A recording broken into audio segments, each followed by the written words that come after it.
vai iniciar os trabalhos do painel de mediação do nosso evento de arbitragem e mediação na nova lei de licitações.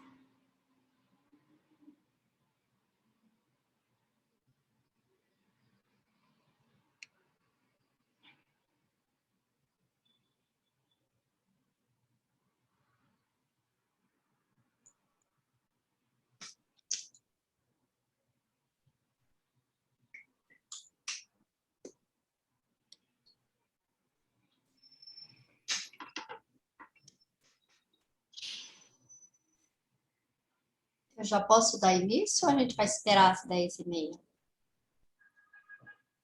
Doutora Vera, caso já queira começar a abertura, o nosso TI já iniciou a gravação. Caso queira começar agora, pode iniciar.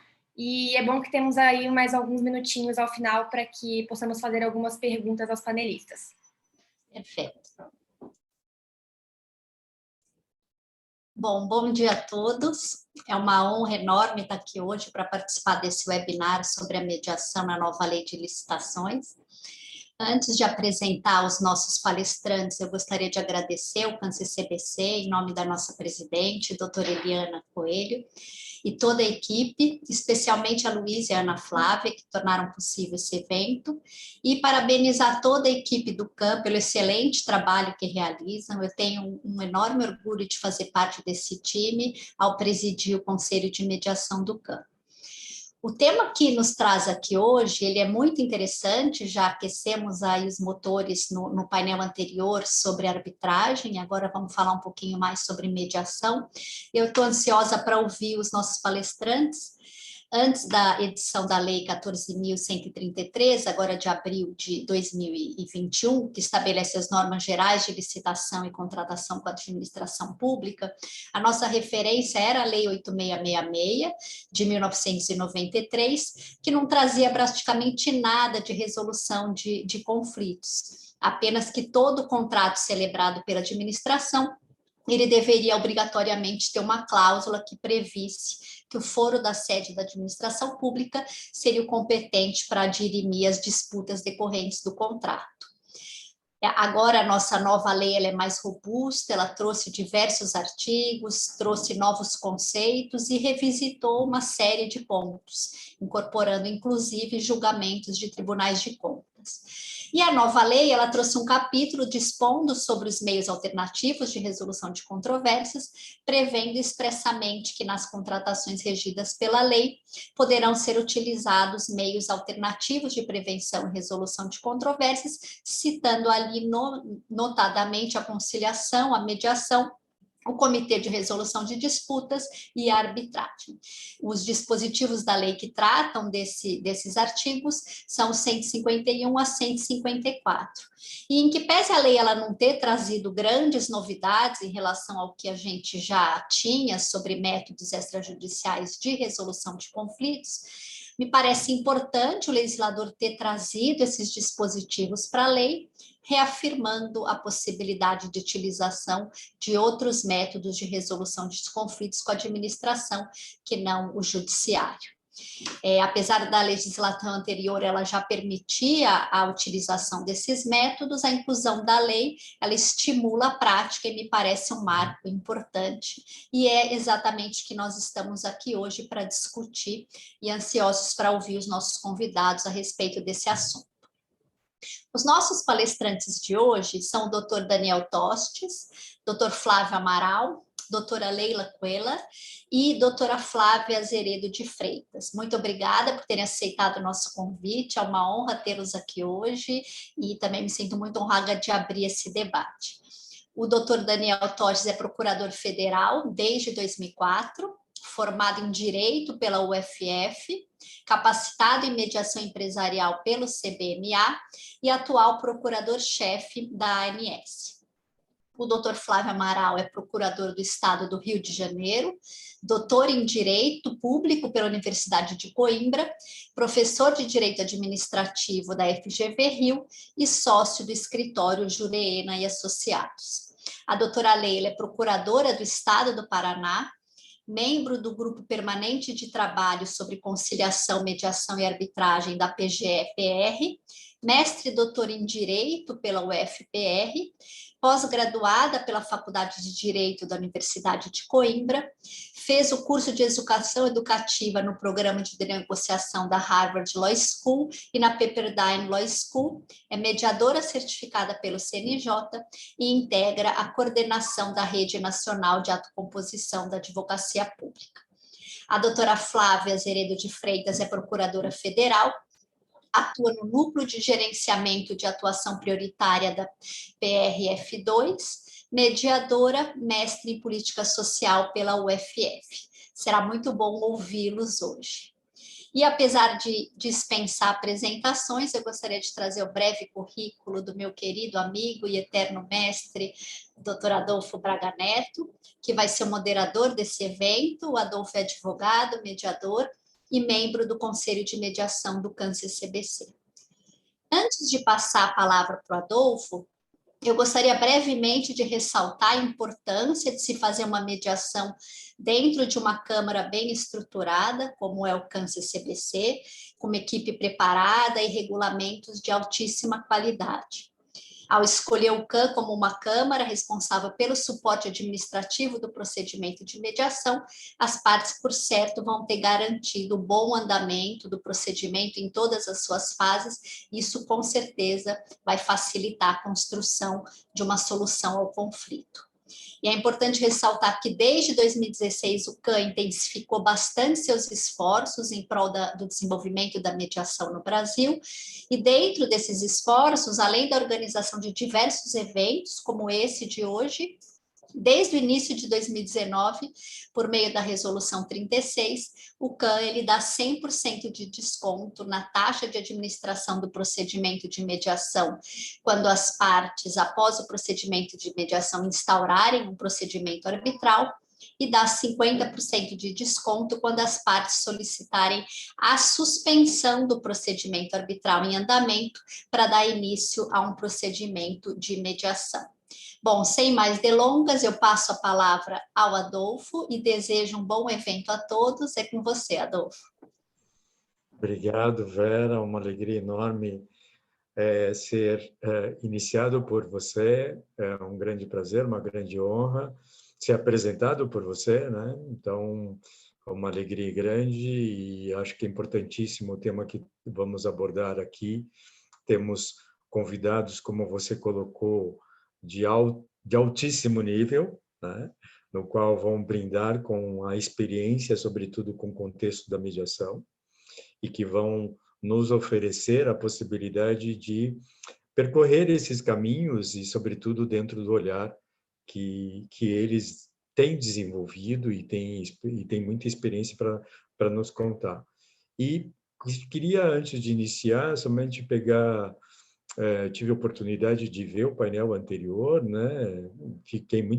Nós ficamos muito honrados ao pensar na coordenação da Task Force da mediação, da Task Force do CANCE-CBC de mediação com a administração pública, e ao ver que, no contexto da arbitragem, muitos procedimentos têm sido, antes de ter uma decisão do tribunal arbitral, uma decisão feita pelas partes através de um acordo, né?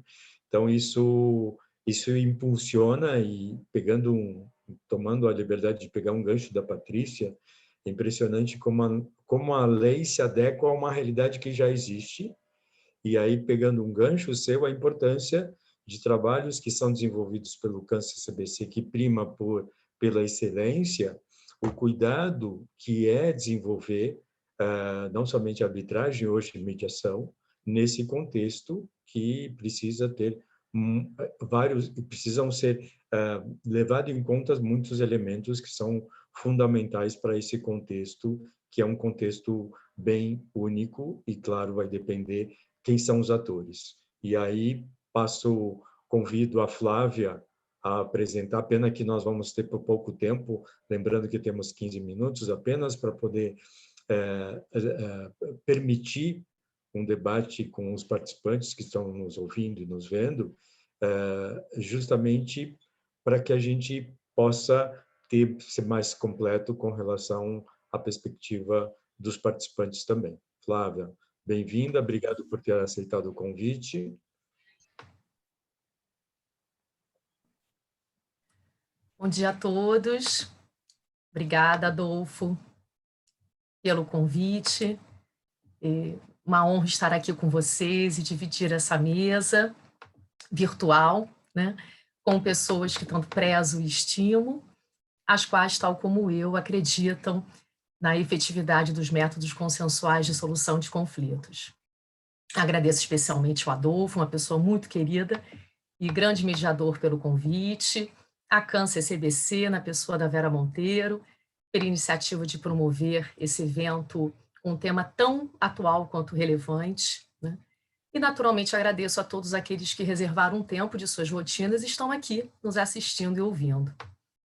Particularmente, fico muito feliz de estar na companhia dos meus colegas da Advocacia Pública, a Leila, o Daniel, o Flávio, porque o assunto em debate, a adoção da mediação pela administração pública em termos de licitações e contratos, para efetivamente se tornar uma realidade em nosso país, ela necessita ser ensinada, ela necessita ser estimulada e incorporada na rotina administrativa. E, para tanto, a atuação dos advogados públicos ela será fundamental para a consecução desse mistério. Afinal, serão eles quem redigirão as cláusulas que permitirão a utilização da mediação nos contratos administrativos. Serão eles para quem serão dirigidas as dúvidas sobre a aplicabilidade da mediação no caso concreto, à luz da legislação de regência. Serão eles quem provavelmente conduzirão os primeiros treinamentos no âmbito dos órgãos públicos para dotar os servidores públicos das noções básicas de métodos autocompositivos de solução de conflitos, e serão eles quem, provavelmente, ainda na fase da pré-mediação, assumirão a função de problematizar com o gestor público os riscos e os benefícios da mediação. Então, para além da relevância em se analisar as hipóteses legais em que a mediação poderá ser adotada, né, ou mesmo para além da relevância em se definir o escopo das câmaras públicas de autocomposição de conflitos e apontar eventuais caminhos para se evitar uma superposição ou uma divergência de atribuições entre elas, penso que, de início, né, e aqui eu aproveito minha condição de primeira palestrante do painel, de que devemos trazer ao conhecimento público uma importante noção. A mediação, ela só existe por conta das ferramentas que lhe são próprias. Ela não é um método vazio, né? A sua riqueza, ela reside justamente na diversidade de ferramentas que o mediador se vale para servir de facilitador de diálogo entre partes em conflito, e assim fazer com que elas cheguem, por elas próprias, a um acordo.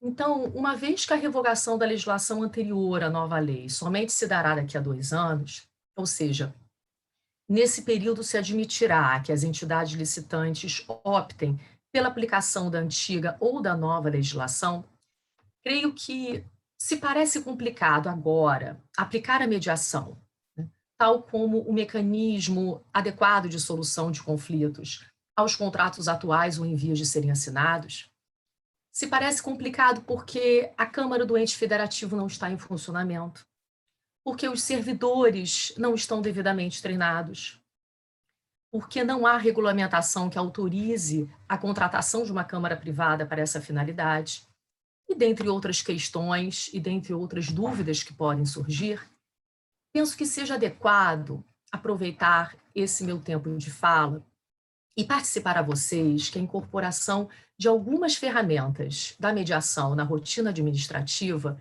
já será um grande passo rumo à institucionalização deste método no âmbito da administração pública. Então, dito isso, vou me ater agora em linkar alguns aspectos, disposições da nova lei de licitações, com ferramentas próprias da mediação, para que vocês possam compreender esse meu raciocínio. Antes, porém, vale aqui um registro importante. A mediação é um método adequado para a solução de conflitos entre partes que possuem uma relação continuada ou um vínculo anterior. Esse é o conceito de mediação que a gente extrai do artigo 165 do Código de Processo Civil. Portanto, vocês já podem observar a importância da adoção da mediação em matérias de contratos administrativos. A administração e administrado são partes de uma relação continuada, que podem perdurar por 5, 10, 30 anos ou mais.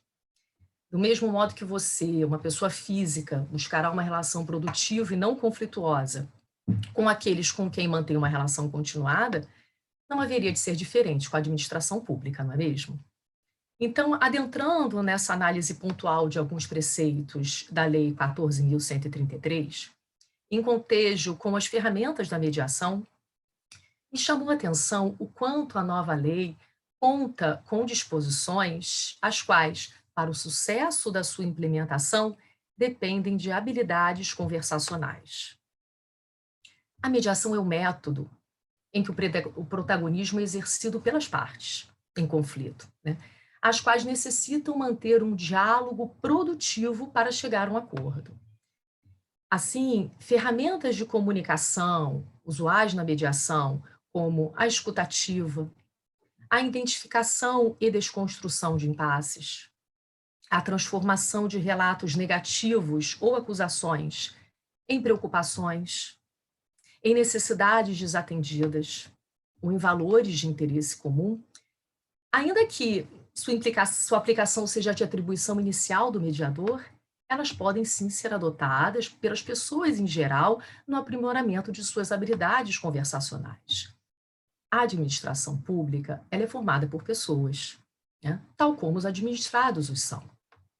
Então, quando eu vejo na lei dispositivos como o artigo 81, que trata dos procedimentos de manifestação de interesses, que objetiva a propositura e a realização de estudos, investigações, levantamentos e projetos de soluções inovadoras que contribuam com questões de relevância pública, como não atribuir importância ao necessário diálogo de aprendizado que a administração deve travar com o administrado? E para que ela tenha condições de expor adequadamente a sua compreensão sobre o objeto contratado, para participar seu entendimento sobre ter havido um descumprimento ou inexecução contratual. Afinal, estão em jogo questões de relevância pública e a administração não poderá falhar na consecução desse mister por inaptidão dialógica com o particular. Do mesmo modo, o diálogo competitivo, previsto no artigo 32 para a contratação de obras, serviços e compras em que a administração pública realiza diálogos com os licitantes previamente selecionados, mediante critérios objetivos, com o intuito de desenvolver uma ou mais alternativas capazes de atender às suas necessidades. Aqui, novamente, não apenas nas reuniões, a que alude o inciso 6º do parágrafo 1º desse artigo, como em toda a execução contratual, os servidores e agentes administrativos responsáveis pela licitação e acompanhamento da execução deverão ser capacitados para expressar essa habilidade cognitiva de forma mais adequada e efetiva. E o que dizer das figuras do gestor do contrato e do agente de contratação previstos no artigo 8º, parágrafo 3º, por exemplo, da lei? O gestor do contrato é aquele que acompanha a execução do contrato, enquanto o agente de contratação é a pessoa designada pela autoridade competente, entre servidores efetivos, empregados públicos dos quadros da administração pública, para tomar decisões, acompanhar o trâmite da licitação, dar impulso ao procedimento licitatório e executar quaisquer outras atividades necessárias ao bom andamento do certame até a homologação. Então, sem dúvida, a adoção por esses profissionais de ferramentas próprias da mediação no curso dessas atividades poderá ser decisivo na prevenção de um conflito, ou ao menos na minoração dele. Então, ferramentas como, além daquelas típicas de comunicação às quais me referi, também de outras naturezas poderão ser adotadas por esses profissionais, como compartilhar os objetivos de cada etapa do processo, mapear o conflito, sugerir a procura de técnicos ou especialistas, separar as pessoas do problema e criar cenários futuros, por exemplo. Particularmente nas agências reguladoras, e aqui eu aproveito a presença do meu colega Daniel Tostes, procurador-chefe da ANS, Agência Nacional de Saúde, lembra os professores Justino de Oliveira e Karine Ferreira que nessas agências é essencial que a mediação seja encarada como um aferidor do grau de eficiência das agências no exercício de suas atividades. Então, observam eles, abre aspas, ao adotar o consenso como forma de dirimir os conflitos gerados nas relações entre usuários e concessionários, ou permissionários e poder concedente, a agência reguladora reduz a tensão entre esses agentes, equilibra os variados interesses e se utiliza desse conflito para aperfeiçoar sua atividade de regulação. Fecha aspas. O conflito, ele é algo imanente à condição humana, né? Então, sejam conflitos internos ou externos, fato é que os indivíduos, eles necessitam dos conflitos para aprender, para serem impulsionados a buscar outras opções e resultados, para romper barreiras e reivindicar por seus direitos. Assim como algo inerente, a melhor forma de lidar com eles é tratá-los de modo adequado. E ao se assegurar um tratamento adequado do conflito na esfera administrativa, ao menos se esforçar para tanto, reduzem-se as chances dele, do conflito, chegar ao judiciário ou mesmo ao tribunal arbitral em um alto estágio de litigiosidade. Já finalizando aqui minha fala, eu retomo ao fundamental papel exercido pelo advogado público em atuação consultiva. Cada vez mais, nosso ordenamento jurídico empodera sua atuação, ao colocar ao alcance de sua caneta importantes instrumentos de resolução adequada de conflitos que venham surgir no desempenho da atividade administrativa. Então, ainda que o colega que atua no contencioso seja extremamente competente, nunca perca de vista que o interesse público ele será mais eficientemente alcançado se atuarem sempre como um time, em que o papel de um na prevenção de litígios ou na minoração deles será complementado com o papel do outro em garantir que aquela conduta legítima e dialógica da administração pública seja reconhecida e acolhida pelo Poder Judiciário. Então, termino aqui a minha fala, agradecendo pela oportunidade e permaneço ansiosa para ouvir e aprender com os colegas. Muito obrigada. Muito bom, Flávia. Muito obrigado. Grato pela lembrança de aspectos da nova lei, que trazem elementos fundamentais para uma nova mentalidade para os profissionais que atuam no contexto público, nós que trilhamos o caminho da mediação propondo essa possibilidade, é importantíssimo lembrar esses aspectos. Muito obrigado.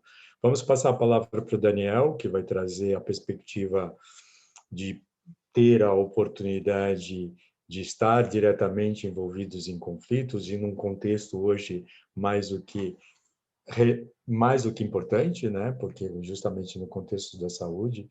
Então, mais uma vez, Daniel, muito obrigado pela presença e vamos ouvi-lo e vê-lo. Bem-vindo. Muito obrigado, doutor Adolfo. Uma honra enorme estar aqui ladeado por grandes referências hoje, né, da mediação. A doutora Flávia, uma entusiasta já de longa data, né, desses instrumentos de resolução de conflitos no âmbito da AGU, hoje atuando diretamente com situações de tensão muito grande que demandam e necessitam de soluções adequadas para chegarem a um bom termo. Dr. Flávio Amaral, que dispensa maiores comentários, um grande amigo e uma grande referência, a doutora Leila, doutora Vela, que é aqui em cumprimento pela iniciativa da CCBC, nessa jornada aqui, a que me foi dedicado esse espaço, e por isso muito agradeço.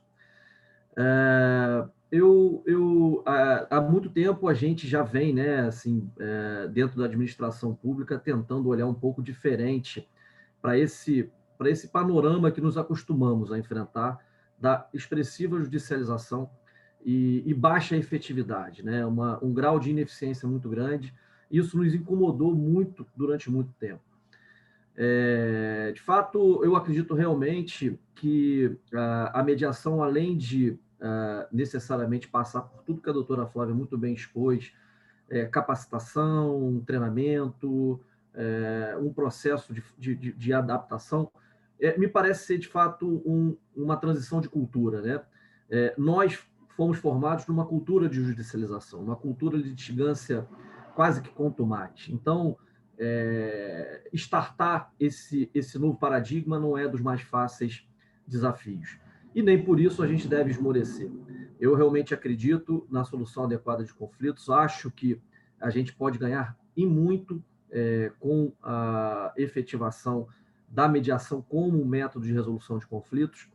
E, de minha parte, eu gostaria aqui de compartilhar algumas experiências que a gente vem adotando na ANS, que já vem nos trazendo com clareza resultados expressivos que denotam a importância desses instrumentos enquanto modulador de soluções, né? Eu vou me permitir aqui, antes até de compartilhar uma pequena apresentação e singela que fiz para esse nosso evento, uma reflexão importante sobre o setor de saúde suplementar, que é o que nos afeta hoje diretamente, e que me parece fazer surgir justamente o papel da mediação. A gente, dentro até do que a doutora Flávia muito bem expôs, dentro da saúde suplementar hoje, a gente tem um segmento claramente desalinhado, conformado por atores que invariavelmente são submetidos a uma relação continuada, cujos interesses são flagrantemente antagônicos. Então, me parecem claros ali os elementos típicos de um papel da mediação, né? Interesses dentro de uma relação continuada e claramente antagônicos, um setor desalinhado, um setor que, de fato, não consegue dialogar, e o resultado, o reflexo direto disso é uma expressiva judicialização na saúde suplementar. Dados do CNJ demonstram que, enquanto para a maior parte dos segmentos a judicialização de 2005 a 2017 teve uma elevação de 50%, na saúde, e aí incluída a saúde suplementar, esse percentual chega a 170%. Então, a gente tem aí, me parece, um retrato muito claro da necessidade de experimentarmos novas técnicas de resolução dos conflitos dentro da saúde suplementar. Feito esse pequeno registro inicial, eu vou me permitir compartilhar com os senhores aqui uma pequena tela. Eu peço apenas para que... Já tá sendo objeto de visualização? Eu não sei se eu consegui ainda... aqui. Sim, Daniel. Já conseguiram, né? Aham. Perfeito. Então, bom, a ANS já... Perdão. Desculpa, só um detalhe. Se você puder pôr no módulo de apresentação, tá, fica mais visível. Eu estou tentando aqui a apresentação. Pronto. Foi? Foi. Bom, já de algum tempo para cá, a ANS vem experimentando, salvo engano, desde 2011, um modelo de atuação fiscalizatória muito mais adequado do que apenas o processo sancionatório, né? Então, a ANS instituiu o que se chamou de notificação de intermediação preliminar, que é justamente uma interseção, né? E aí exercendo o seu papel aqui de equidistância, né, das partes envolvidas dentro da regulação do setor, a ANS se coloca numa posição aqui claramente de consenso, né, de intercessora na formação de um consenso de conflitos que surgem dentro da saúde suplementar. E aí, com clareza, a gente verifica aqui, dentro da relação existente entre operadoras de plano de saúde e consumidor, onde se posiciona aqui a NIP, né, uma interseção em que a ANS fomenta a composição voluntária do conflito surgido por ocasião de uma negativa de cobertura ou de uma negativa de uma informação. A resolução, a NIP, ela conceitualmente tem um papel de resolução extrajudicial de conflitos, é um processo de trabalho totalmente automatizado que objetiva a solução consensual entre consumidores e operadoras de planos privados de assistência à saúde. E aí eu acho que a gente tem uma sincronia muito clara com o que a doutora Flávia expôs anteriormente, porque, dentre os vários objetivos da ANIP, eu considero como fundamentais o de resolver extrajudicialmente os conflitos entre as operadoras e consumidores de plano de saúde, redefinir o processo de trabalho de fiscalização da ANS, e aqui me parece fundamental a gente perceber a mudança paradigmática cultural em relação ao papel da ANS, o exercício do poder e das prerrogativas da ANS. Incrementar a eficiência, né? Naturalmente, a gente tem como um desafio muito grande aumentar a eficiência dentro do escopo institucional da ANS, implementar uma nova metodologia de análise das demandas de reclamação de consumidores, zelar pela proporcionalidade regulatória e conferir maior legitimidade e transparência regulatória.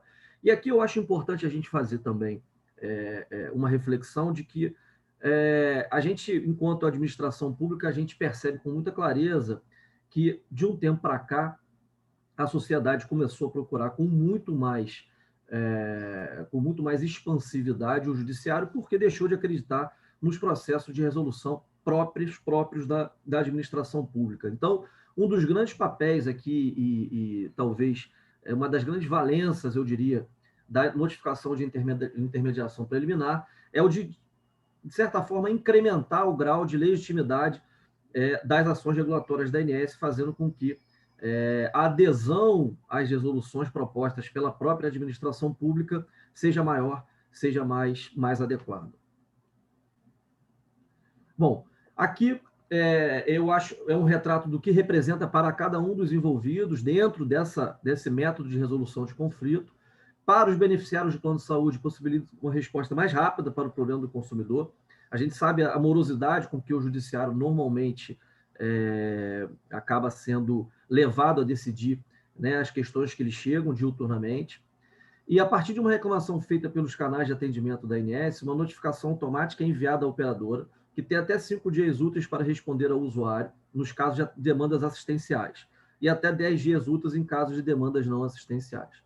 Para a ANS, né, enquanto agência reguladora, assegura maior eficiência e celeridade no trabalho desenvolvido pelo agente fiscalizador, possibilita o monitoramento efetivo das práticas do mercado regulado, permitindo identificar logo no início determinadas condutas indevidas que podem gerar prejuízo aos consumidores.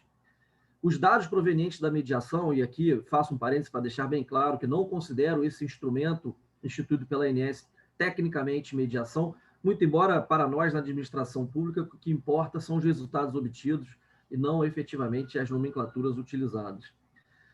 Serve de insumo para indicadores e programas de diversas áreas. Isso serve, por exemplo, para classificar as operadoras dentro do setor de saúde suplementar. A gente tem um indicador geral que se chama IDSS, isso classifica e torna mais competitivo o mercado regulado, fazendo com que os consumidores tenham acesso a melhores informações em torno de determinadas operadoras.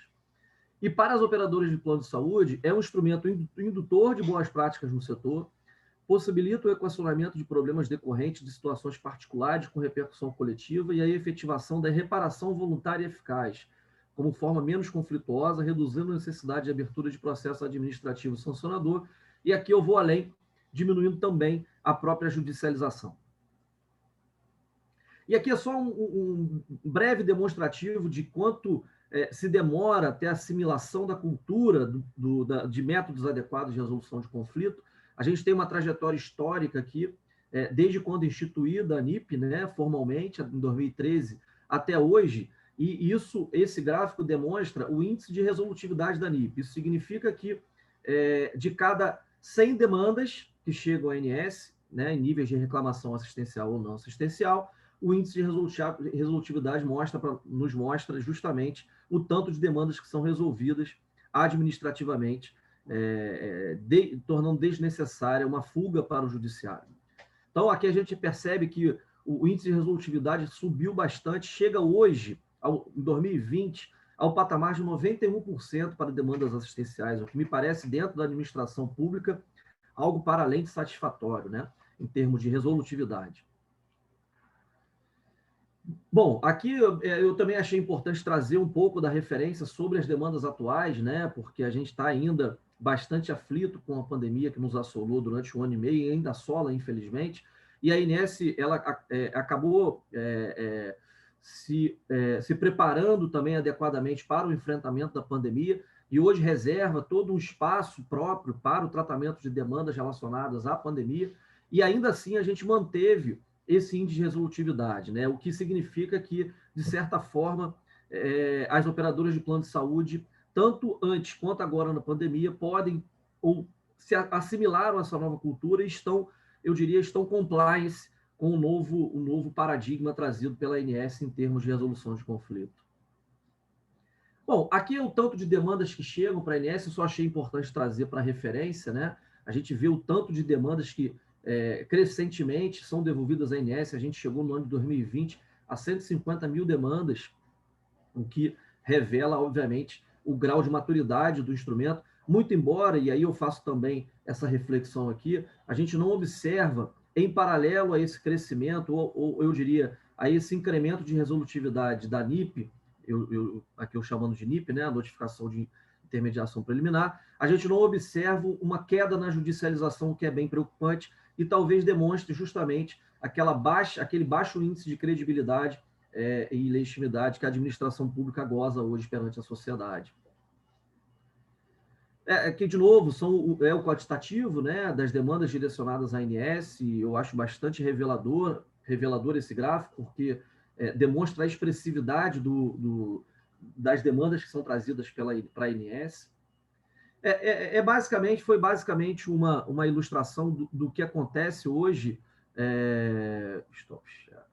Eu achei importante trazer esse panorama bem rápido para que os senhores conheçam a ferramenta.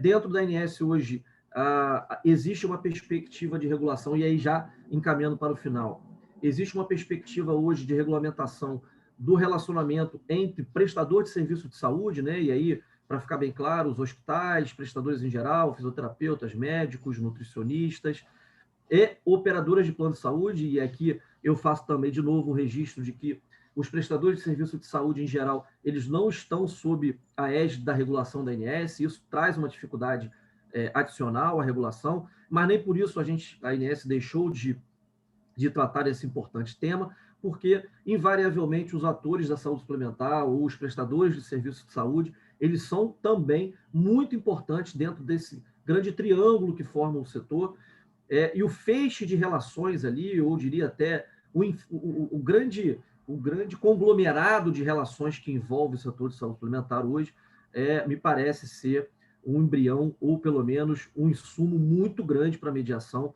A gente tem relações das mais variadas formas, dos mais variados tipos. O prestador de serviço de saúde hoje com a operadora tem o problema da glosa, tem o problema da remuneração, tem o problema do próprio reajuste de medicamento, material hospitalar. Nossa, isso é um campo especialmente atraente para instrumentos de resolução de conflitos, e é por essa razão que a ANS, dentro da sua recomendação, vai propor, ou pelo menos vai induzir, métodos adequados de resolução de conflitos, e aqui eu já adianto que não é a vocação da ANS, ou pelo menos não temos recursos para que, humanos, logísticos, de estrutura, para que suportemos essa nova carga, né, em termos de resolução de conflitos, e a ideia seria justamente fazer, tal como o Tribunal de Justiça faz hoje, o credenciamento de câmaras para que esses conflitos entre prestadores de serviço, saúde e operadoras de plano de saúde sejam melhor resolvidos, diminuindo a judicialização,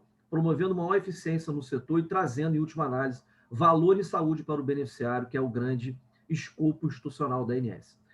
E com isso, eu aqui, por hora, me despeço, agradeço de novo a oportunidade e fico, obviamente, à disposição para os esclarecimentos que se fizerem necessários. Obrigado, doutor Adolfo. Obrigado. Nós que agradecemos, Daniel. Simplesmente muito bom ver, sobretudo concretamente, informações do movimento pelo consensualismo que já está desenvolvido na ANS. Então, é muito bom ouvir, e, sobretudo, esse final com essa abertura, com possibilidade de parcerias, né, podemos dizer assim, credenciamento com instituições. Isso nos dá, permite a possibilidade de pensar o quanto é importante, eventualmente, disseminarmos cláusulas que proponham a possibilidade da administração com da mediação com a administração pública, né? Então, fico muito contente, parabéns pelo trabalho que está sendo desenvolvido e esperamos que nós, pelo CANSBC, possamos contribuir cada vez com maiores possibilidades, sobretudo em contratos administrativos, que é o nosso foco principal. Então, sem mais delongas, vamos ouvir, nós saímos agora um pouco do cenário federal, né? Agradecendo mais uma vez a Flávia e o Daniel por nos brindarmos com a perspectiva mais macro, mais federal, e vamos olhar um pouquinho o contexto estadual. Então, vamos agradecer a presença da Leila já de cara, e Leila, por favor, você de casa, por favor, fique à vontade. Muito obrigada, Adolfo. Eu gostaria de começar essa breve explanação inicial dessa nossa conversa na manhã, agradecendo esse honroso convite. É uma satisfação participar dessa mesa, desse debate, dos debates, na verdade, que já começaram a respeito da arbitragem, né, com a administração pública decorrente da lei de licitações, e agora a mediação. Eu cumprimento todos os membros dessa mesa virtual, a doutora Vera, a doutora Adolfo, a doutora Flávia, doutor Daniel e doutor Flávio, todos os presentes, os organizadores desse evento, e ao CANSBC pelo honroso convite. Parabenizo também os expositores que me antecederam pelas exposições. Creio que as nossas falas hoje, no decorrer da manhã, elas acabam sendo, de certa forma, complementares, né? Alguns pontos nós retomamos até por necessidade de contextualização, mas acho que elas são complementares em termos de ideias e de apontar, talvez, pontos para reflexão conjunta de todos nós, tá? Então, coube, nessa minha fala, tratar um pouco, ou mencionar um pouco sobre a lei de licitações e as previsões sobre os métodos adequados de conflitos, em especial mediação, do ponto de vista de uma advogada pública estadual, né?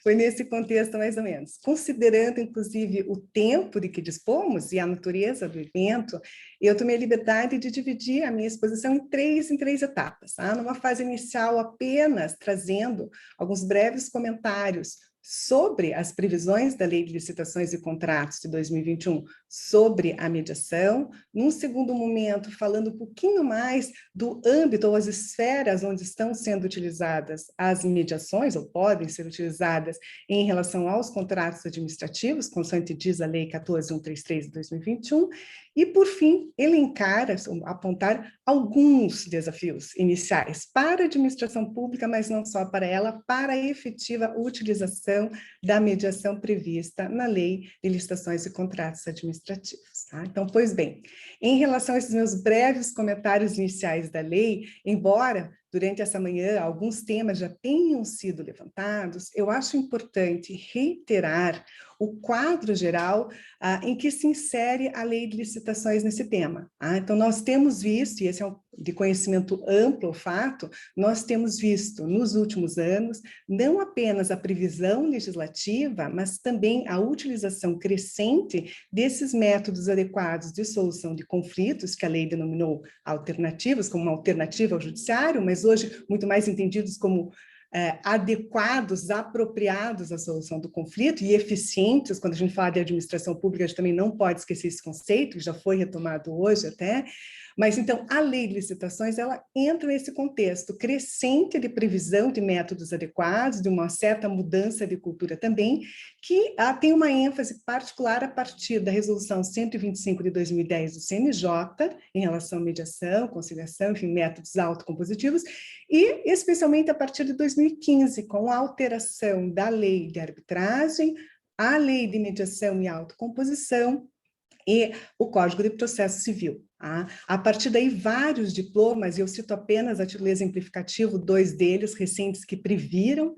Nós temos a Lei de Desapropriação, então, no final de 2019, houve essa alteração com a previsão, a possibilidade de utilização de mediação e de arbitragem em relação à delimitação do valor a decorrente da indenização nos casos de desapropriação de utilidade pública. Este ano, a lei denominada Marco Legal do Saneamento e agora, mais recentemente, a Lei de Licitações. Então, ela se enquadra nesse contexto crescente legislativo de autorizações, de regramento a respeito do tema, mas também em relação à consensualidade, né? Nós vimos essa importância que tem sido dada também pelo legislador para a busca da consensualidade, da solução autocompositiva, que é construída, como foi dito hoje, a doutora Vera comentou, essa construção da solução pelas próprias partes, diretamente, uma negociação direta, ou mediante auxílio de um terceiro facilitador, no caso aqui estamos falando da mediação. E nesse contexto, nós temos que lembrar sempre que o próprio Código do Processo Civil fala isso claramente no artigo 3º, parágrafo 2º e 3º, e o Código de Ética do Advogado. E aqui nós estamos, na maioria de advogados, eu acho, o Código de Ética do Advogado que insiste, tanto em relação ao advogado privado como ao público, o dever de sempre prevenir e buscar a solução consensual. Então, é dentro desse contexto que eu acho que surge a lei de mediação, a lei de licitações com essa previsão dos artigos 150 e seguintes, embora, também foi dito hoje, ela não inove, ela não traz nada de novo, são apenas 4 artigos, artigos curtos, pequenos, sucintos, mas ele tem um grande mérito. Ela tem um grande mérito de, ao contrário do que ocorria com a lei anterior, com a 866, que não tratava do tema, de prever expressamente a possibilidade de utilização desses meios autocompositivos. E no painel de arbitragem, se não me falha a memória, a doutora Patrícia e o doutor Ricardo ressaltaram isso, a percepção fática, até com dados numéricos, do próprio relatório da do CANSA-CBC, da diferença da utilização de arbitragem pela administração pública a partir de 2015, quando houve alteração da lei, porque isso gera uma certa segurança para o administrador, para também o contratante. Então, eu acho que há esse conforto, há uma segurança jurídica por parte do gestor e até por parte do próprio advogado público. Então, embora não haja uma inovação, a previsão por si só, do meu ponto de vista, é louvável porque ela tende a estimular, ainda que não a utilização imediata, a reflexão sobre o tema e, eventualmente, a fixação de balizas jurídicas administrativas para a utilização. Então, eu queria só destacar já nesse começo essas primeiras considerações. Acho louváveis também outras previsões que constaram ali na lei, por exemplo, o artigo 150 fala da não obrigatoriedade. Ele apenas indica a possibilidade de utilização e também apenas exemplifica os métodos que podem ser utilizados. Acho essas 2 previsões importantes porque, da própria natureza dos meios adequados de solução de conflitos, cabe à administração, no caso dos contratos administrativos, estamos falando, à administração, ao advogado público avaliar no caso concreto, no contrato concreto, no conflito concreto, qual o método que é o mais apropriado para aquele caso, que pode ser a mediação, pode ser a arbitragem, pode ser dispute boards, pode ser a via judicial. Então, por isso, eu acho importante essa previsão da possibilidade não obrigatoriedade que deverá ser analisada. E, inclusive, é com esse olhar que eu sugiro a leitura do artigo 153, que fala da possibilidade de aditamento de contratos. Nós vimos que isso está dentro de um contexto de planejamento, que toda lei de licitação fala muito. O gestor, a administração, tem que planejar a sua atuação, a sua contratação.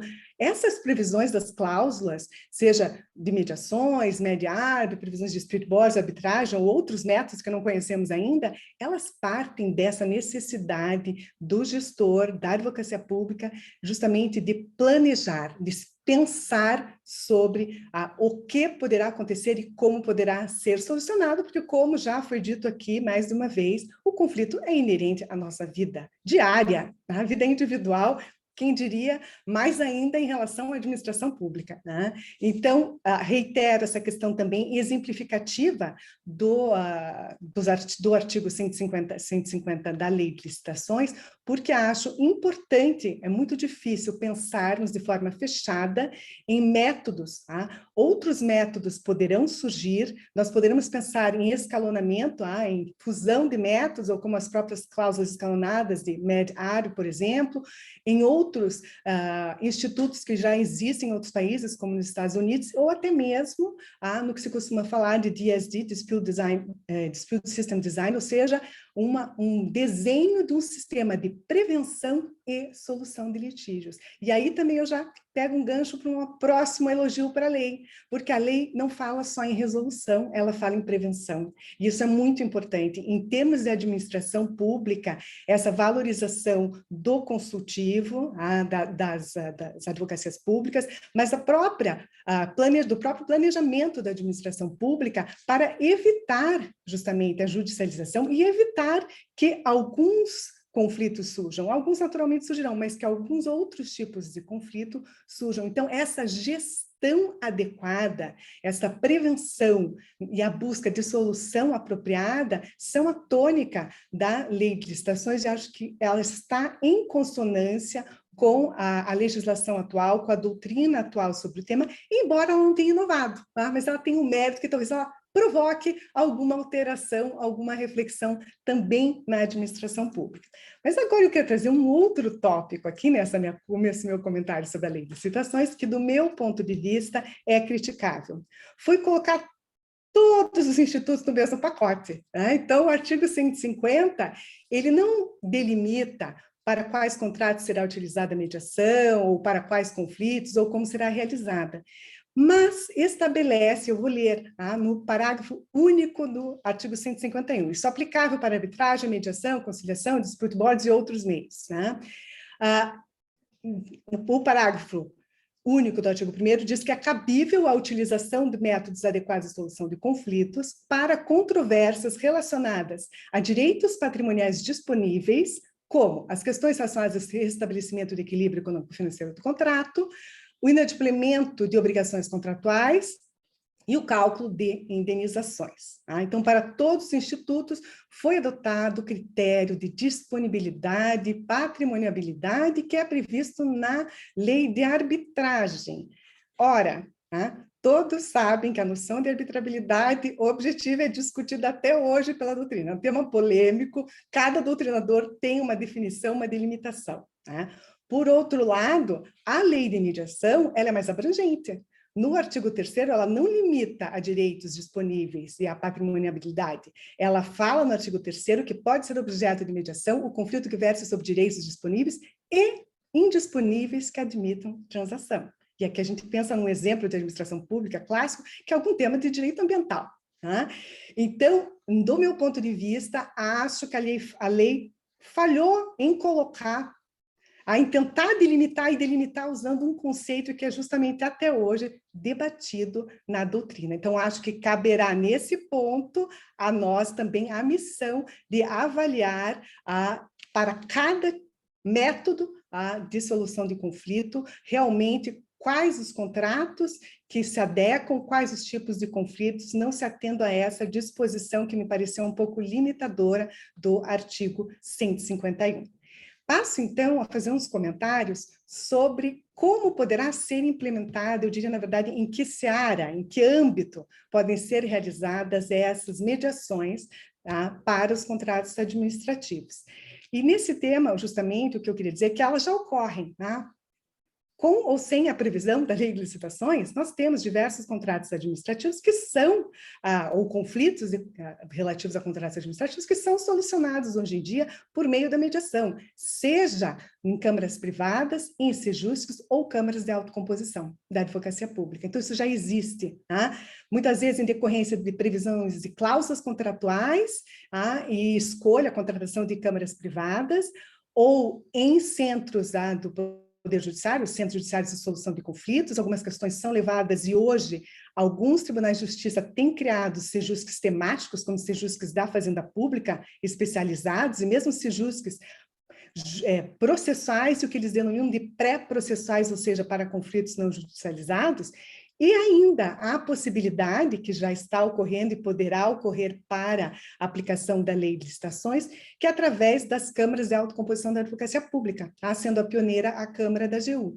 Hoje nós sabemos que existem pelo menos em 7 estados, né? As competências são variáveis, mas algumas delas previram essa competência. A competência de atuação, de mediação em relação, por exemplo, a equilíbrio econômico-financeiro do contrato, matéria contratual. Tá? Ou a inexecução total ou parcial do contrato, matéria contratual. Então, parece-me que já existe esse quadro, tá? Mas que isso, na verdade, exigirá uma reflexão por parte da advocacia pública em termos de planejamento também. Para quais contratos, que tipos de conflitos serão levados e a qual entidade, não é? Se há uma Câmara de autocomposição, talvez seja necessário, e necessariamente a previsão de que o conflito seja a ela levado, talvez seja necessário primeiro tentar a solução consensual nessa Câmara. Ou pode ser o caso de uma contratação, de um convênio, ou da realização de credenciamento ou cadastramento, como é feito com câmaras de arbitragem, ou ainda, em alguns casos, talvez a matéria naquele tribunal, naquele estado específico, seja interessante levar um sejusque, porque há uma competência, os mediadores daquele sejusque entendem, inclusive, de contratos administrativos. É uma análise planejada por parte da administração pública também. Isso é claro, nós estamos aqui falando em contratos em que haja escolha. Nós sabemos que muitos contratos, até com questões de financiamento internacional, não há escolha, né? Já vem as cláusulas, a exigência, por exemplo, de dispute boards, ou muitas vezes de arbitragem, ela vem para a própria realização do contrato. Então, eu parto disso para chegar a algumas observações, alguns desafios, que desde logo nós percebemos no período inicial de implementação da Lei 14.133, no que se refere à mediação. Em primeiro lugar, em relação à própria administração e advocacia pública, que vai precisar avaliar e orientar a administração pública, eventualmente até regulamentar, visto que a lei de licitações ela é bastante sucinta, então ela talvez precise orientar ou regulamentar justamente os limites dessa mediação, para quais contratos, se é tipos de contrato, valores, são todos os contratos, o contrato para compra de caneta, né? Enfim, nós temos que pensar um pouco como será feita essa seleção. Então, quais contratos, de que forma, as orientações, as balizas para acordos, a própria seleção de câmaras, tá? Por outro lado, do ponto de vista das câmaras privadas, acho importante essa reflexão também, porque esse mercado, ele surge em relação à administração pública, como nós vimos, dos últimos anos especialmente, 2015 para cá, e as câmaras têm que refletir também sobre as peculiaridades da administração pública, desde as peculiaridades de princípio de publicidade, de forma de contratação da Câmara, de pagamento de mediadores, etc. e tal, como eu falei anteriormente, eventualmente pensar em credenciamento de câmaras, às vezes também refletir sobre a adaptação dos seus regulamentos com características especiais para a administração pública e também de cláusulas padronizadas. E algumas câmaras nesses últimos anos, e é o caso, né, do CAN-CCBC, já tem, tendo em vista justamente a crescente utilização em relação à arbitragem, já adaptaram seus diplomas, sejam regulamentos específicos ou cláusulas modelo, para a utilização pela administração pública. Então, acho que esse desafio ele é importante também de ser ponderado pelas câmaras privadas, e sem falar, e aqui também já concluindo essas minhas observações críticas, talvez, é que nós temos que pensar num contexto um pouco mais abrangente também a lei de licitações no que se refere aos meios extrajudiciais ou adequados de solução de conflitos, tendo em vista um outro complexo de normas, como a LINDB, a Introdução às Normas do Direito Brasileiro, a Lei de Acesso a Informações, Lei Geral de Proteção de Dados, e sabe lá quais outras leis podem surgir, que trazem algumas balizas que não podem ser esquecidas, né? E assim também alguns dispositivos da lei que têm que ser analisados em conjunto, como os dispositivos da Lei de Licitações que tratam da extinção dos contratos ou de infrações e sanções, que também vão falar dos meios adequados de solução de conflitos. Então, eles devem ser analisados de forma conjunta. Então, desculpem a pressa, são vários temas, vários tópicos, acho que são vários desafios. Eu queria trazer esses temas mais para jogar para um debate e reflexão conjunta mesmo, sobre alguns deles não tenho também uma decisão final, tenho algumas ideias apenas. Eu queria concluir, na verdade, assinalando que acho importante essa previsão expressa, acho importante esse debate de nossa parte. Acredito que para a construção e efetiva aplicação da lei, todos nós temos um papel bastante relevante, podemos contribuir de alguma forma. Então, eu gostaria de finalizar reiterando meus agradecimentos pelo convite, agradeço na pessoa do Dr. Adolfo, parabenizando o CCBC, os organizadores e expositores, e agradeço a todos pela atenção. Obrigado, Leila. Muito bom a sua contextualização em função da legislação, em função da evolução, né, que a nossa legislação oferece, é super oportuno, porque isso explica todo o movimento de uma nova lei na área de licitações, que na verdade era necessária, porque estávamos remetendo a uma lei da década de 90, né, a 8.666, né?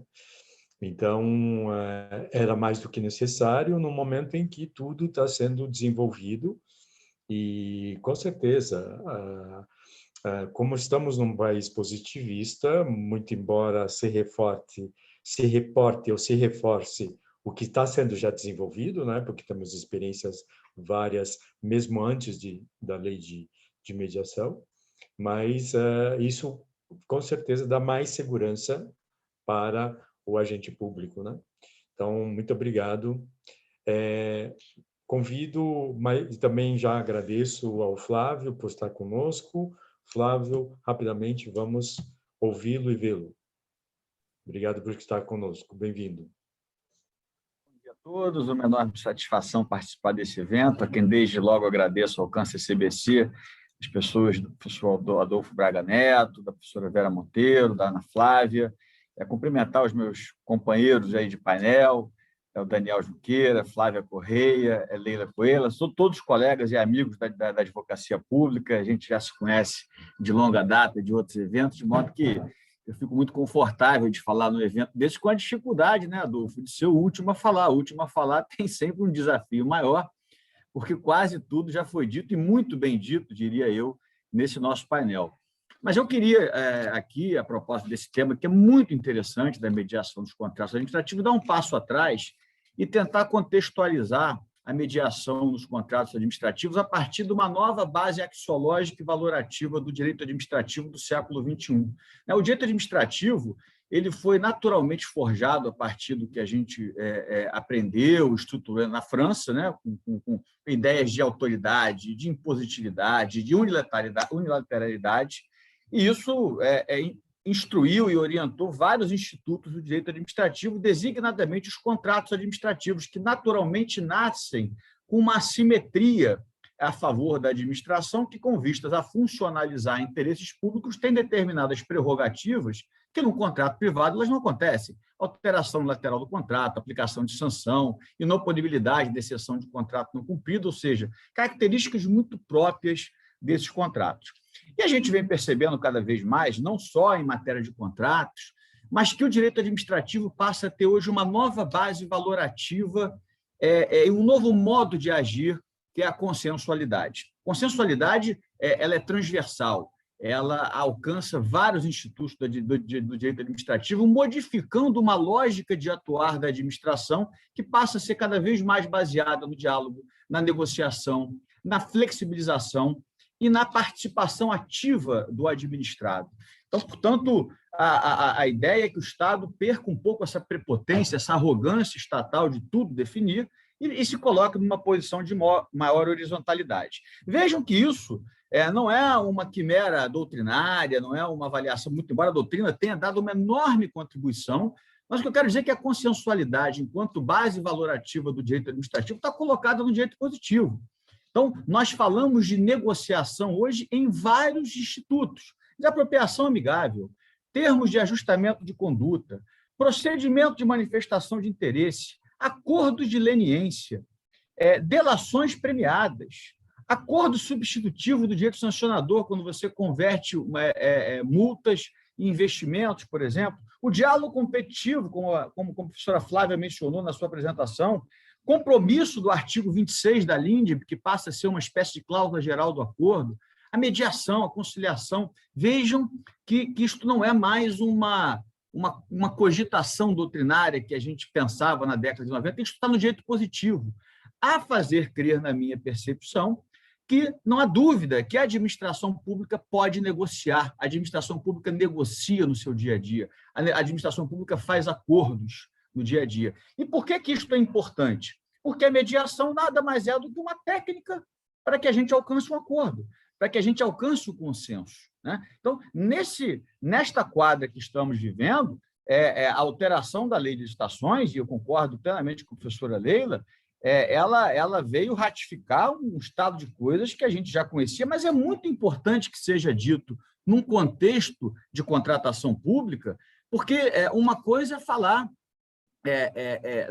para pessoas e para advogados públicos que já têm afinidade com esse tema. É sempre importante lembrar que contratação administrativa é um tema multidisciplinar, envolve pessoas que não têm conhecimento jurídico, que muitas vezes sequer ouviram falar em mediação, pregoeiros, servidores. Portanto, na medida em que a lei de licitações introduz isso no dia a dia, na rotina, no cotidiano dos agentes da contratação, essas pessoas passam a entender, passam a querer saber também o que é mediação, e me parece, eu sou um otimista em relação a esse tema, que a mediação vai encontrar um campo fértil em matéria de contrato administrativo. Eu acho que o contrato administrativo tem um enorme espaço que devemos ocupar exatamente a partir dessa mudança de cultura, essa mudança de base valorativa do próprio direito administrativo. Mas isso envolve, a meu juízo, o enfrentamento de alguns desafios. Nós temos desafios a enfrentar, não obstante a legislação tenha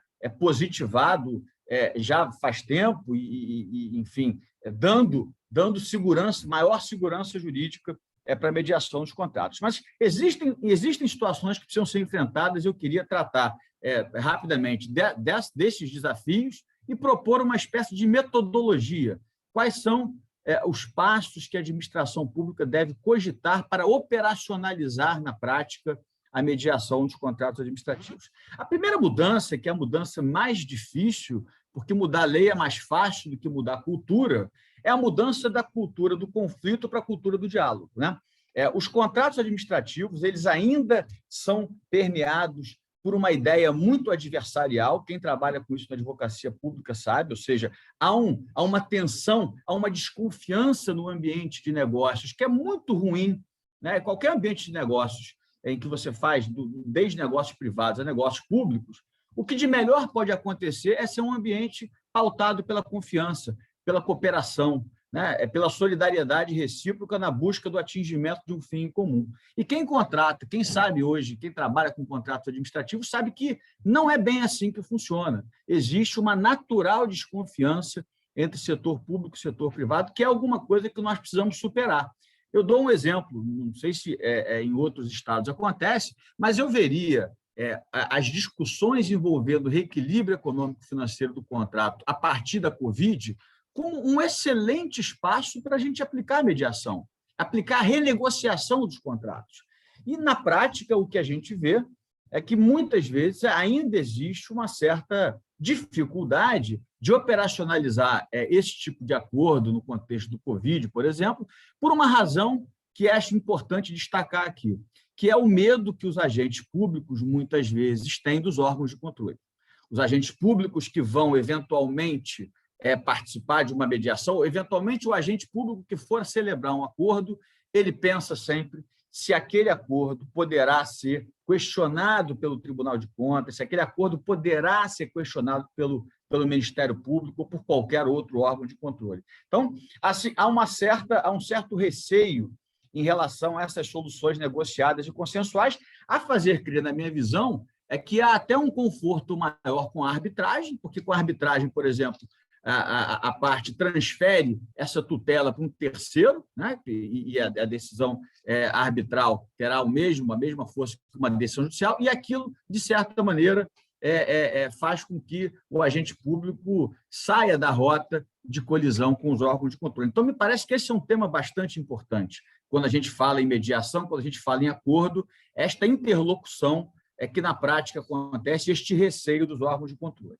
Um outro desafio que me parece importante é modificar, e falo com a tranquilidade de ser procurador do Estado do Rio de Janeiro, a necessidade de modificar um pouco a lógica da aplicação das cláusulas exorbitantes, das cláusulas assimétricas a favor da administração, que, ao longo de muito tempo, foram utilizadas a partir daquela lógica do direito administrativo francês, mas que, em grande medida, aumentam os custos de transação, porque um particular que vai contratar com o Estado, saber que ele está sujeito a uma série de prerrogativas que não são prerrogativas próprias dos contratos, e eu acredito que a gente poderia pensar, interpretando a nova lei, numa modulação de cláusulas exorbitantes. Eu não vejo a cláusula exorbitante como necessária em todo e qualquer contrato. Uma PPP eu vejo, numa concessão eu vejo, mas para comprar copo de plástico, para comprar serviços, o Estado não precisa desta prerrogativa. O Estado pode ter uma relação de maior horizontalidade com o particular. Então, eu vejo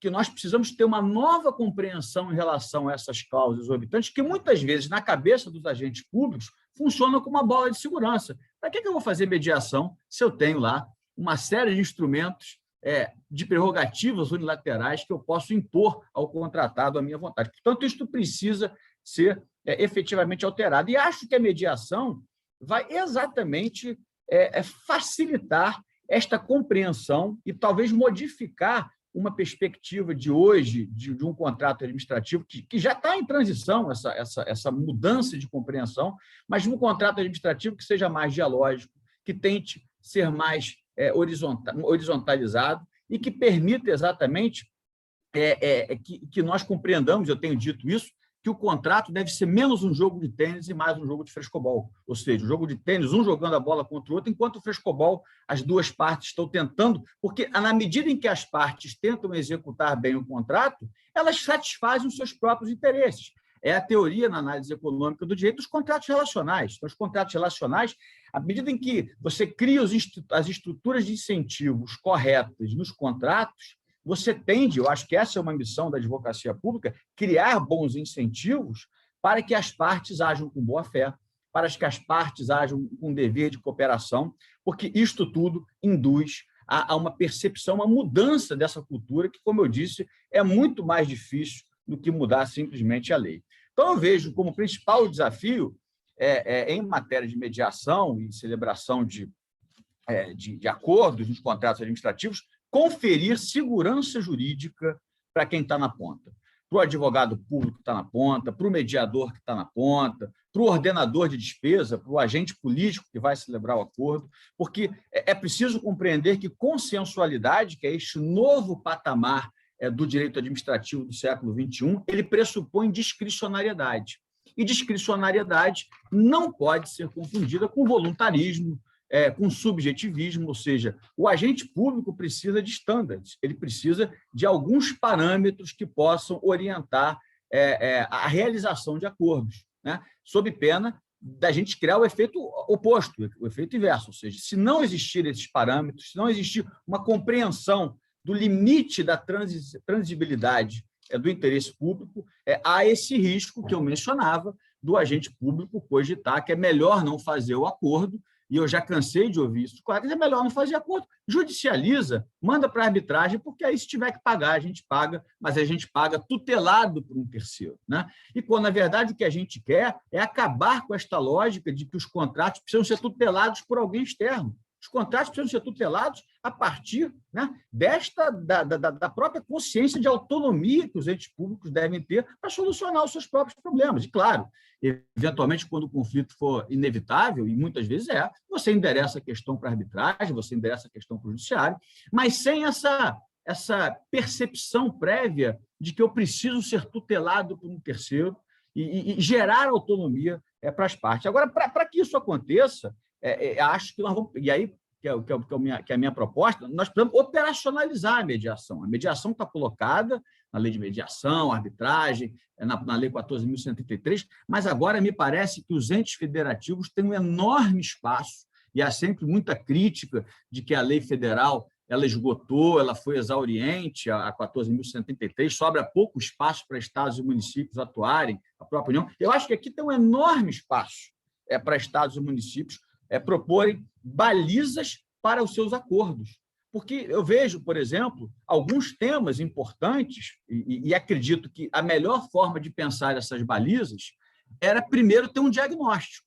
O que é o diagnóstico? É entender quais são os conflitos que hoje estão na administração pública, quais são os conflitos que estão judicializados, e, a partir do momento que se tem um diagnóstico do tipo de problema que se tem, acho que a gente vai conseguir pensar em parâmetros, em estándares que possam efetivamente melhor operacionalizar a celebração de acordos. Eu penso, por exemplo, em 5 grupos de assuntos que são comuns no dia a dia do contencioso administrativo envolvendo os contratos, que me parecem que serão campo fértil para a mediação.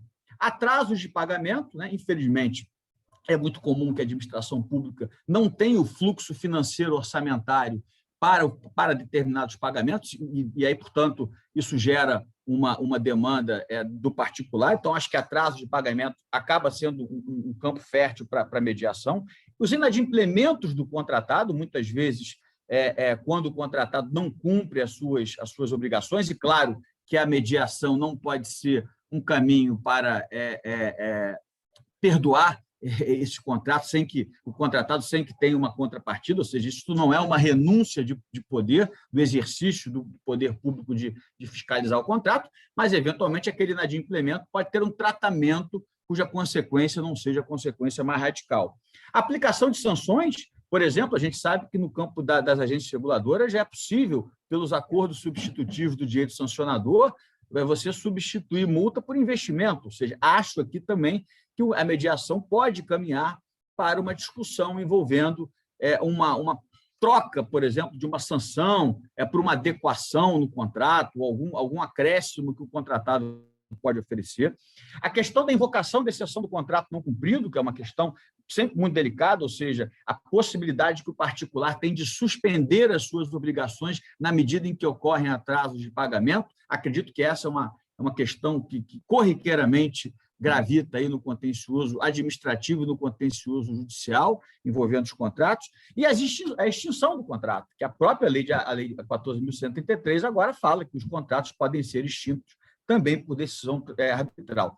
Isso eu falo aqui um pouco da minha experiência prática, do que eu vejo como os litígios mais constantes. Mas eu acho que, para a gente poder ter uma atuação, uma metodologia, eu acho que na administração pública a gente cada vez mais precisa tratar os assuntos com método, né? Tratar com um grau de racionalidade, saindo do voluntarismo. Talvez o mais importante fosse fazer esse diagnóstico para que tivéssemos uma correta compreensão dos tipos de problema, como a professora Leila mencionou, fazer uma mediação num contrato de concessão de serviço público talvez seja completamente diferente de uma mediação num contrato de prestação de serviço ordinário. Então, a gente talvez precise separar por tipos de contrato e ter uma atenção muito grande com a redação das cláusulas. Parece que, e aí essa é uma tarefa da advocacia pública como regra, como é que a gente vai inserir as cláusulas de mediação nos contratos, quais são os parâmetros que nós vamos pensar, e acho que, pelo menos na Procuradoria-Geral do Estado, a partir de uma provocação que eu sempre fiz, até mesmo antes da LINDB, todas as nossas minutas de contrato elas são submetidas à consulta pública previamente, o de edital. Para quê? Para que o mercado, para que a sociedade possa fazer uma crítica antes daquilo virar uma cláusula padronizada. Então, me parece que pensar em cláusulas de mediação e submeter essas cláusulas de mediação, como a LINDB já determina, a uma conversa com a sociedade, a uma conversa com outros setores da administração pública, confere maior legitimidade. Ainda é possível pensar, e aqui eu faço referência a um artigo muito bom dos professores Fernando Vilela e Gustavo Smith, 2 amigos queridos, que cogitam, por exemplo, e trazem aí sugestões para que seja pensada na administração pública uma espécie de comissão de negociação, que seria algo parecido com o que acontece nos acordos de leniência, ou seja, uma comissão de negociação que fosse distinta do fiscal do contrato, que fosse distinta de quem faz a gestão do contrato, para que talvez essa comissão de negociação pudesse ser o primeiro filtro em matéria de mediação, e aqui essa é uma ideia deles que me pareceu interessante, eu acho que vale a pena compartilhar quando estamos aqui nesse momento inicial. E ainda, sempre, fatalmente, teremos os advogados públicos um espaço de, muitas vezes, dar o parecer jurídico que vai orientar essas balizas.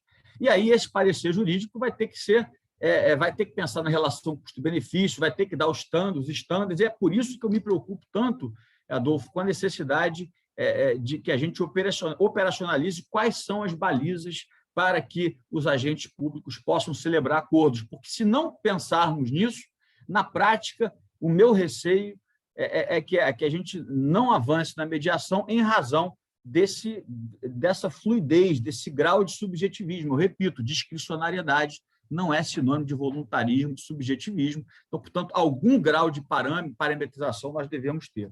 E, para terminar, rapidamente aqui a minha intervenção, eu penso que mudar a cultura também precisa ser falar com os não convertidos.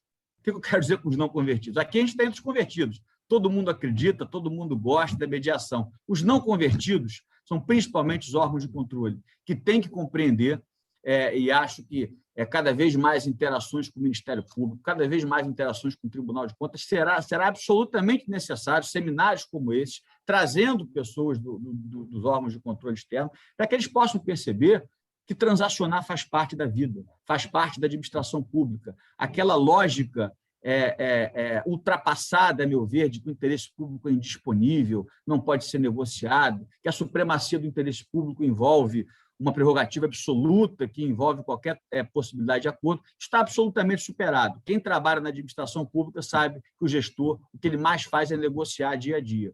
Então, é o que é preciso fazer agora, esse é o grande desafio, é operacionalizar essas balizas, esses estándares para os acordos, para que a gente confira segurança jurídica para quem está na ponta.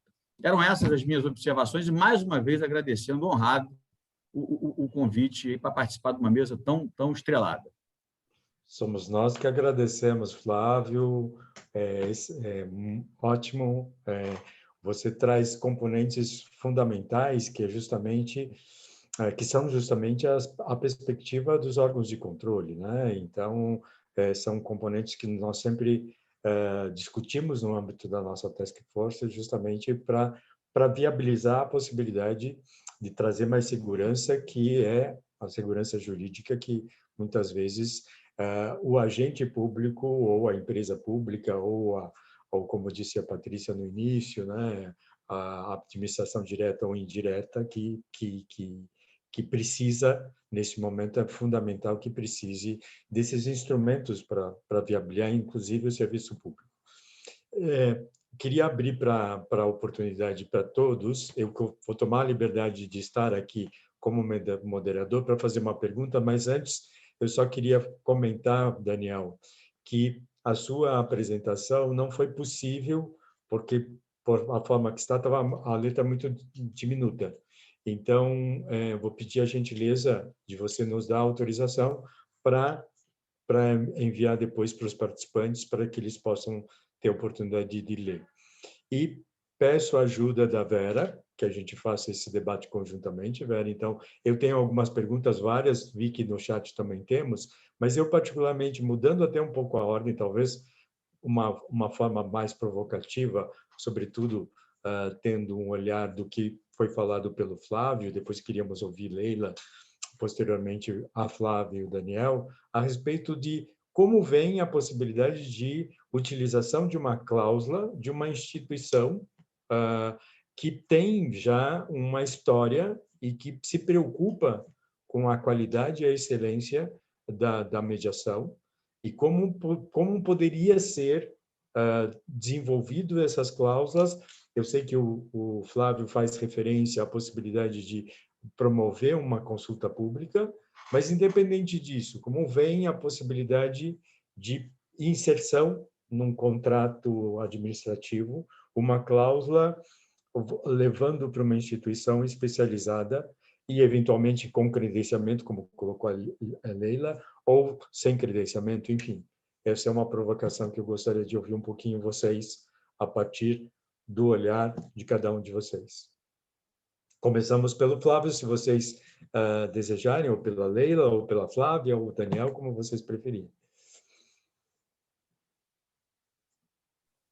Obrigado, Adolfo. Acho que eu posso começar.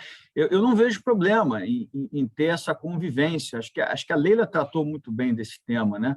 Hoje você tem as câmaras públicas, por exemplo, lá na Procuradoria-Geral do Estado, nós temos uma câmara que trata, a CASC, que trata de solução de conflitos, e, portanto, é o centro de inteligência, eu diria, dessas soluções adequadas de conflitos, tocado por um colega de excelente conhecimento, que é o Marco Antônio, e a gente está no início disso. Tá? Estamos no início, tanto que é necessário ter volume de pessoas, de qualificação técnica, a Câmara está sendo montada. Mas eu acredito que há espaço para todos os tipos de endereçamento das questões. Eu acho que, a depender, claro, da regulamentação de cada Câmara, se eventualmente a regulamentação da Câmara pública estabelecer que, com um grau de exclusividade, tudo isso deve ser endereçado para ela, enfim, talvez sobre pouco espaço para as câmaras privadas. Eu não acho que seja o melhor caminho, porque, muitas vezes, é possível, até pelo volume de assuntos que as câmaras terão, acho que, a depender da situação, e penso que a Leila colocou isso muito bem, é preciso entender quando que vai ser, e esse é o diagnóstico, Adolfo, que eu fazia referência, nós precisamos entender quais são os tipos de problemas e quais são os problemas que vão ser endereçados melhor para uma Câmara pública ou para uma Câmara privada. Entendeu? Hoje eu não saberia te dizer, porque eu acho que sem esse diagnóstico seria prematuro. O que eu acho, a princípio, é que existe espaço para essa convivência, salvo se, eventualmente, a regulamentação de cada ente tornar isso uma exclusividade, o que, a meu ver, não seria, talvez, a melhor solução, porque vejo que tem espaço para todo mundo. Obrigado, Flávio. Leila, podemos ouvi-la um pouco? Claro, obrigada, Adolfo. Minha manifestação, mais ou menos no sentido do Flávio, também acho que há realmente espaço para essa convivência, e como eu até comentei na minha exposição, acho que a gente vai ter mediações nas 3 searas, né? Em Câmara Pública, em Câmara privada e sejuscas, dependendo da natureza, da regulamentação e das peculiaridades de cada estado. Então, o Flávio comentava ali que algumas câmaras prevêem exclusividade, então, câmaras públicas, né, de autocomposição. Depende muito da regulamentação, que cada Câmara estadual e a federal é diferente também da SECAF, mas só para dar 2 exemplos, por exemplo, a Câmara da AGU, a SECAF, ela tem orientado a AGU nos últimos anos que nos contratos, desculpe, nos convênios celebrados para algumas matérias com os estados, já seja inserida uma cláusula obrigando a remessa à Câmara da AGU para tentativa de conciliação antes de qualquer ajuizamento. Então, o Estado do Paraná mesmo já assinou alguns desses termos de cooperação. E, em relação, acho que a Câmara de Pernambuco, da PGE de Pernambuco, há uma previsão na regulamentação sugerindo que nos contratos firmados pela administração, especifica quais, tá? Diz, nos contratos firmados pela administração, haja uma cláusula remetendo também, uma cláusula de mediação à Câmara de autocomposição. Então, acho que vai ser muito variável, depende muito da análise fática. Acho que um ponto que o Flávio comentou que é bastante relevante e que hoje ainda é um breu para a administração, são dados empíricos, né? Então, a gente precisava de dados, você precisa regulamentar para melhor motivar a decisão, precisa ter balizas, mas ainda faltam alguns dados empíricos para embasar essa tomada de decisões. E acho que a redação das cláusulas vai depender muito justamente do tipo de contrato, né, e da natureza dos conflitos. Então, acho viável, claro, é possível essa utilização de cláusulas das câmaras, acho que sempre a administração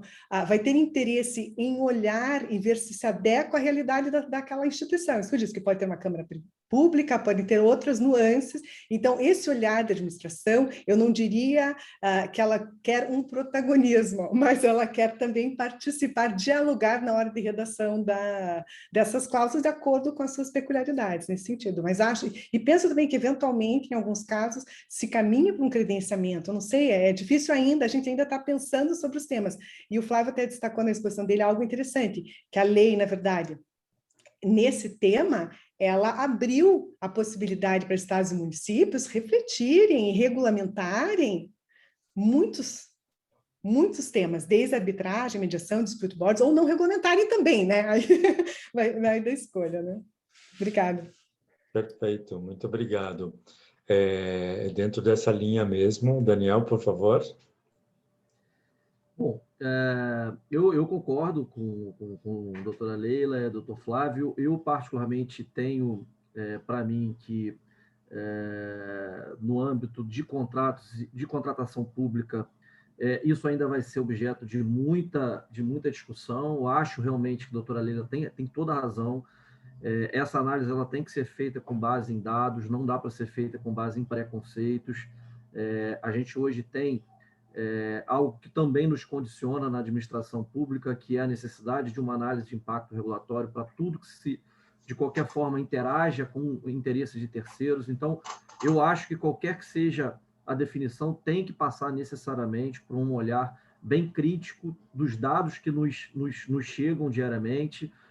Eu não vejo problema em, por exemplo, que a SECAF, no caso da Administração Pública Federal, concorra para nesse sentido. Eu acho que se ela quiser, de fato, participar desse movimento, ela deveria, a meu ver, né? Isso é só uma opinião ainda, isso ainda vai ser objeto de discussão no âmbito da AGU. A gente sabe que os contratos são padronizados, né, na AGU, então isso vai ser objeto de muita discussão, mas, a meu ver, a melhor solução seria, de fato, o credenciamento e tratar a SECAF como uma outra Câmara de Mediação qualquer.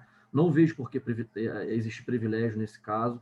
Acho que as condições têm que ser iguais. É uma atividade econômica, uma atividade privada, muito embora possa também ser também prestada pela administração pública. No caso aqui que eu vos trouxe em relação à ANS, é um pouco diferente, porque ali é um ambiente essencialmente privado. Então, nesse caso, eu fico bem confortável em dizer que a melhor forma, nesse caso, seria, de fato, o credenciamento ou o cadastramento, como preferirem, porque eu não vejo necessidade que a Câmara seja eleita ou escolhida pela ANS. Isso não faz o menor sentido. É uma relação privada, ali as partes têm total autonomia sob sua vontade, e, no máximo, no meu sentir, caberia à ANS apenas modular as condições básicas, né? Até parafraseando o doutor Flávio, colocou muito bem, estabelecer os estándares mínimos de verificação de idoneidade de Câmara, de lisura do procedimento, justamente para que esse ambiente seja afetado por um limite de concorrência minimamente aceitável. Então, meu modo de ver a gente tem que tratar de forma adequada, inclusive também a eleição do melhor formato de realização da mediação aqui na contratação pública, e isso perpassa, obviamente, um benchmarking severo e crítico acerca, inclusive, da atuação da SECAF durante todo o seu período histórico. Perfeito, obrigado, Daniel. Flávia? Bom, como disse aqui os meus colegas, há conflito de mais e câmaras de menos, né? Essa é uma realidade, né? E eu acho, assim, muito interessante essa troca de saberes, né? As câmaras privadas estão aí no mercado praticando mediação há muito mais tempo que as câmaras públicas, né? Então, e você também tem a realidade que muitos entes, agências reguladoras, não têm as suas câmaras instituídas, né? Então, acho que essa troca, né, no mínimo nesse momento inicial, é muito importante. Então, se efetivamente se quer institucionalizar a mediação no seio da administração pública, necessariamente essa reflexão sobre o credenciamento de câmaras, ela precisará ser feita. Até porque, nas câmaras públicas, né, a atuação dos advogados públicos como mediadores normalmente vai ter que ser dada de modo exclusivo. Então, ou se faz concursos para mais procuradores, né, para mais advogados públicos, ou então você, de fato, vai precisar se valer dessas câmaras privadas, né? Porque você veja, a Câmara Local da SECAF aqui no Rio de Janeiro, ela conta só com uma advogada da União, né? Então, é uma pessoa só, e não é porque se desprestigia a atuação da Câmara, não é isso, é porque não tem, né? Não tem ali ainda gente suficiente para poder colocar na Câmara, gabaritada, capacitada, sem você tirar gente da ponta, ou do consultivo, ou do contencioso, que esteja precisando mais, né? Então, isso é algo que, de fato, ocorre. As câmaras públicas, elas vão precisar capacitar esses seus advogados, e eles vão ter que provavelmente atuar de modo exclusivo. E isso é algo, né, é uma escolha de Sofia, né? Você ali colocar o advogado público numa câmara pública para atuar de forma exclusiva como mediador e tirá-lo da área do consultivo ou da área do contencioso, onde tem mais ações, né? Então, eu acho que vem muito a calhar, sim, né? Naturalmente, provavelmente pode haver assim uma dificuldade maior de se justificar a adoção de câmaras privadas, né? Porque a administração ela pode praticar a mediação internamente, diversamente com a arbitragem. Tá? Então, necessariamente, você precisa credenciar câmaras de arbitragem, porque a administração ela não faz, ela não pratica arbitragem, mas ela pode praticar mediação. Só que, no entanto, sob esse viés de que é importante essa troca de ideias, essa troca de experiências, né? Olha quanto se ganha para a administração pública você estar ali numa cama privada e você vê como é que o mediador atua, né? Você vê como é que é a dinâmica ali daquela mediação para você poder levar essa experiência para a Câmara Pública, né? Então, eu acho que essa troca ela é fundamental e torço para que a evolução, né, dos regulamentos eles não limitem possibilidades de solução de conflito, ao invés estimulem e ampliem esse leque de possibilidades. Bom? Perfeito. Obrigado. E tem um cunho de aprendizado também, né? Eu não sei, Vera, se você quer fazer algum comentário. Temos 4 minutos apenas. Temos perguntas no chat. A gente tem uma pergunta, Adolfo, da Silvia, que talvez, se alguém puder comentar, acho que é uma pergunta interessante, sobre a opinião de vocês com relação ao aditamento dos contratos e escolha dos mediadores, né, nessas mediações com a administração pública. Não sei se alguém queria fazer algum comentário a respeito. O único problema é que temos limitação de tempo, tem que ser bem objetivo, porque ao meio-dia, sharp, temos que concluir, né, Vera? Leila. Eu assumo aqui o início. Na verdade, em relação a essa questão de escolha de mediadores, né, isso que eu imagino que seja a escolha de mediadores em câmaras privadas, provavelmente, mediadores externos.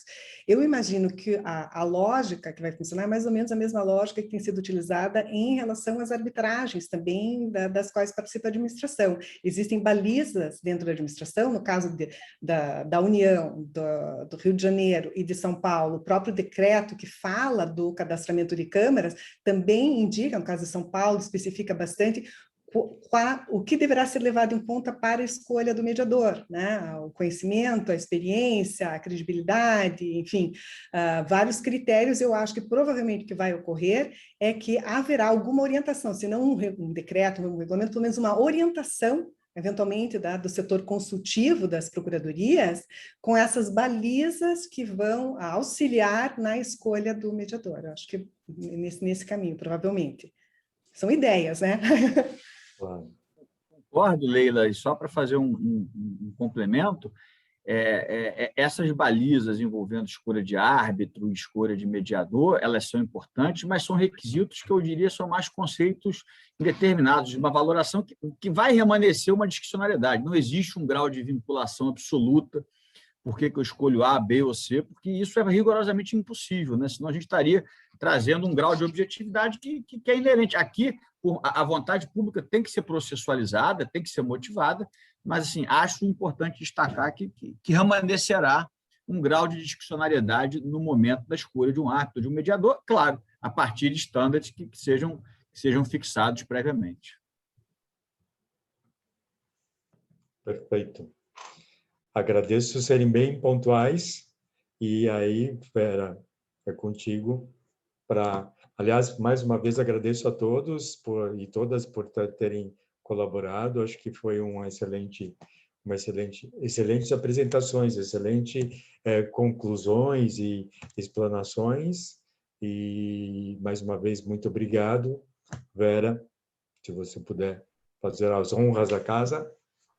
Eu queria agradecer, né? Acabei me comentando que a pergunta era da Silvia Brega, que é também do nosso Conselho de Mediação do CANCER-CBC.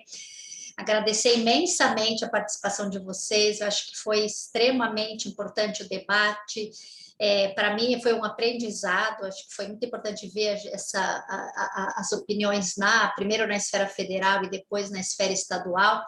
Eu acho que o Flávio até deixou aí um gancho para a gente pensar já num próximo evento, porque eu também sempre penso sobre esse comentário de nós falarmos para os não convertidos, né? E realmente é uma preocupação, de fato, dar essa segurança jurídica para quem está na ponta, né? Então, eu acho que a gente tinha que pensar realmente em trazer essas pessoas, órgãos de controle, para esse debate, porque realmente é um aprendizado e acho que é uma oportunidade enorme que a gente tem em utilizar, e eu acho que essa nova colocação na lei, né, como vocês bem ressaltaram, apesar de não ter trazido muitas mudanças, traz um conforto, traz de alguma forma alguma segurança. Então, eu acho que é uma oportunidade aí muito importante para esse debate. Então, para cumprir aqui o nosso horário, eu agradeço imensamente Flávia, Daniel, Leila, Flávio. Agradeço a você, Adolfo, a toda a equipe do Câncer CBC por nos dar aqui esse espaço de debate e sempre aí primar pela organização primorosa desses eventos. Então, desejo aí uma boa tarde a todos.